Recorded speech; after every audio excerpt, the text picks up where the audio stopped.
কেন? কারণ পাখিরা তো থাকবে, আমাদের যেরকম ঘর আছে না, পাখিদের ওরকম বাসা বানাতে হয়। আমাদের যেরকম আমরা ঘর বানাই, পাখি বাসা বানাচ্ছে দেখো। ঘাস, পাতা, তারপর গাছের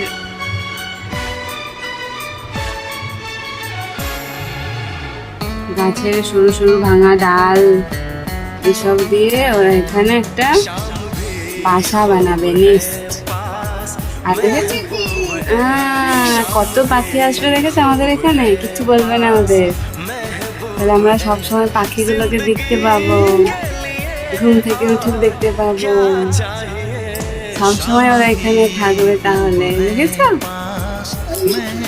চলেছে না ও আবার সে গাছের সরু ভাঙা ডাল আনতে গেছে, পাতা আনতে গেছে, ঘাস আনতে গেছে।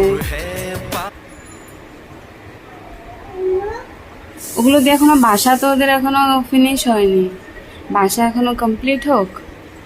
বাসা বানানো যখন শেষ হয়ে যাবে তখন ওরা এখানে এসে থাকবে, ছোট ছোট ডিম দেবে, আমরা সব দেখতে পাবো।